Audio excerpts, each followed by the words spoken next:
여러분, 15세기 바다를 건너던 콜럼버스를 기억하십니까? 당시 사람들은 그를 미치광이라고 불렀습니다.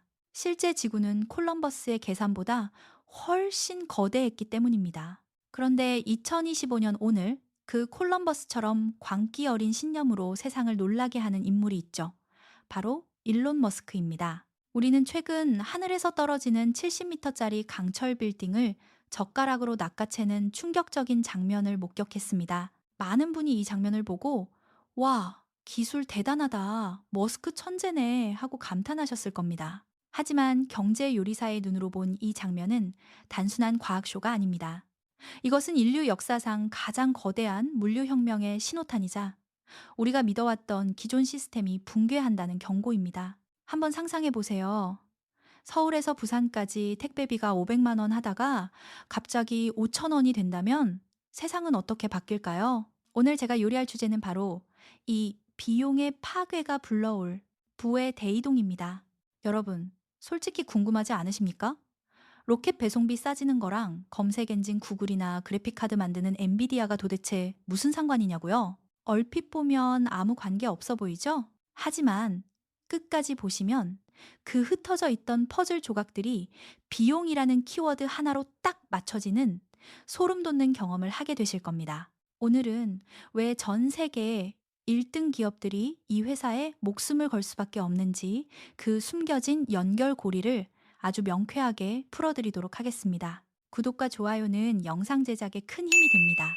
자, 2025년 12월 현재 한국 경제에 아주 조용하지만 거대한 파도가 쳤습니다. 바로 지난 4일이었죠. 스페이스X의 위성 인터넷 스타링크가 한국에서 정식 서비스를 시작했습니다. 아마 이렇게 생각하신 분들 많을 겁니다. 에이, 한국은 아파트마다 광랜이 깔린 인터넷 강국인데 누가 비싸고 느려 터진 위성 인터넷을 써? 기술적 스펙만 보면 맞는 말입니다. 하지만 자본의 눈으로 보면요.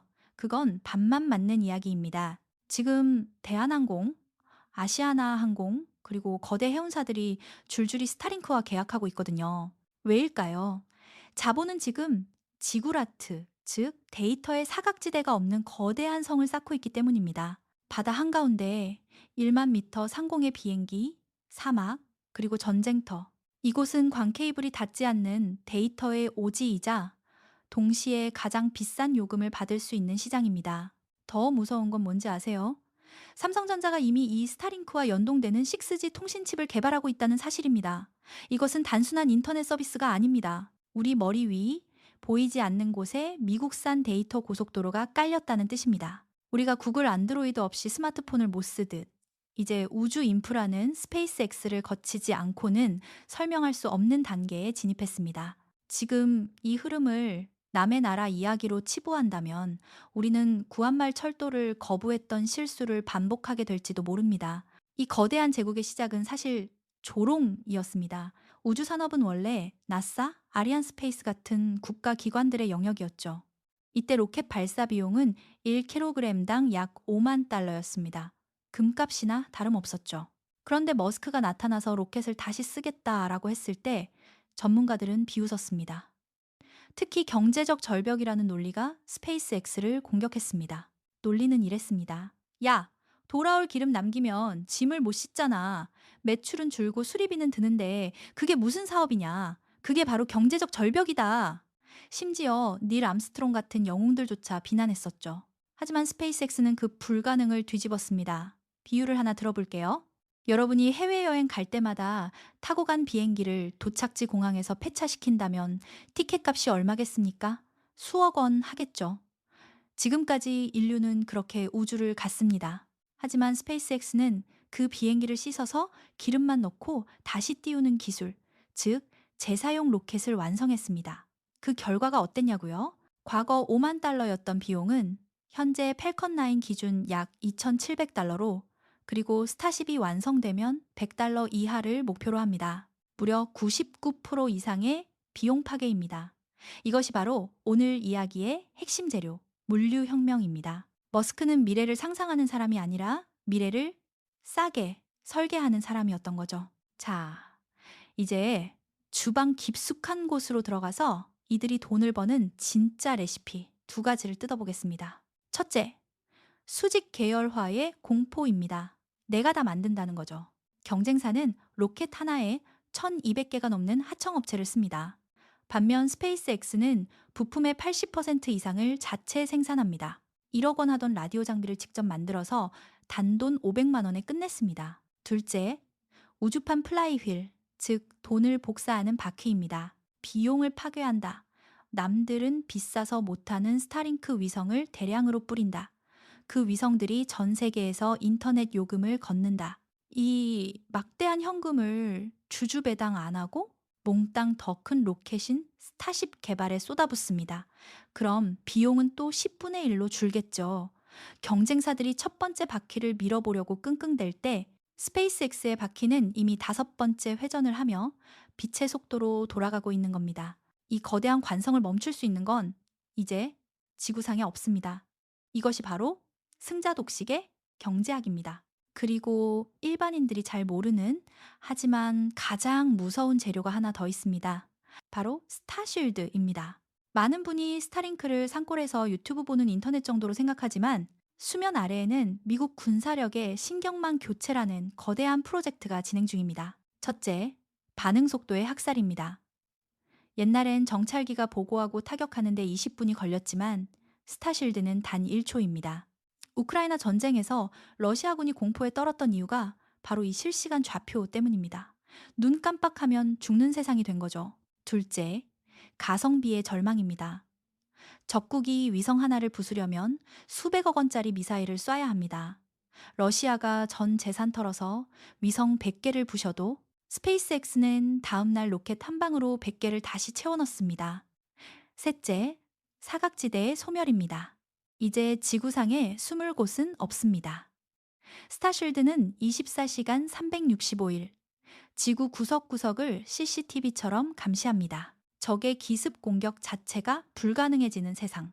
이것이 바로 미국이 꿈꾸는 완벽한 통제입니다. 자, 이제 시선을 미래로 돌려 냉혹한 비즈니스 현실을 봅시다. 금융가에서는 스페이스X의 상장 후 기업 가치를 우리 돈이 100조 원으로 보고 있습니다. 이건 단숨에 구글, 아마존, 그리고 사우디 아람코와 어깨를 나란히 하는 규모입니다. 하지만 애플이나 테슬라와는 결정적인 차이가 있습니다. 애플은 삼성과 싸워야 하고 테슬라는 현대차랑 싸워야 합니다. 그런데 스페이스 X는요, 경쟁자가 없습니다.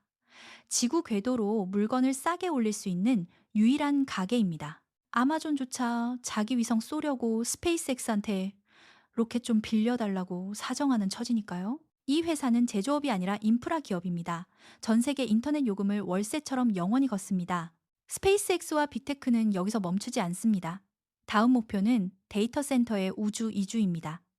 지금 AI는 전기를 먹는 하마입니다. 지구는 뜨겁고 좁아요. 하지만 우주는 영하 270도의 천연 냉장고입니다. 거기에 태양광 효율이 지구보다 10배나 좋습니다. 그래서 구글과 엔비디아는 우주칩 테스트를 이미 시작했습니다. 1kg당 운송비가 $100 미만으로 떨어지는 순간 아마존 AWS나 MS 애저의 서버실은 궤도 위로 이사 갈 겁니다. 하지만 중국이 이걸 보고만 있을까요? 천만에요. 중국은 삼체 컴퓨팅 군지 프로젝트로 맞불을 놓고 있습니다. 이미 12개의 데이터 위성을 띄워 실험에 성공했고 자체 위성망 거왕을 구축 중입니다. 심지어 전력 확보를 위해 러시아와 손잡고 2035년까지 달에 원전을 짓겠다고 선언했습니다. 앞으로 하늘에는 두 개의 구름, 클라우드가 뜰 겁니다. 미국 주도의 자유진영 클라우드와 중국 주도의 국가 통제 클라우드. 그렇다면 이 거대한 싸움터에서 대한민국은 어떻게 해야 할까요? 솔직히 인정합시다. 발사체, 즉, 로켓 분야에서 우리는 늦었습니다. 하지만 절망할 필요는 없습니다. 판을 뒤집어 보면 한국에겐 엄청난 기회가 있습니다. 골드러시 때 돈을 번 건 청바지와 곡괭이를 판 사람이었다. 우주시대. 로켓은 그저 트럭일 뿐입니다. 진짜 부가가치는 그 안에 실리는 화물에서 나옵니다. 첫째, 우주의 두뇌입니다. 구글의 우주 데이터 센터를 돌릴 메모리 반도체. 극한 환경에서 수율 99%를 뽑아내는 기술은 한국밖에 없습니다. 둘째, 우주의 심장, 배터리입니다. 우주는 무게가 돈입니다. 가볍고 추위에 강한 한국의 배터리가 필수입니다. 셋째, 우주의 발, 조선업입니다.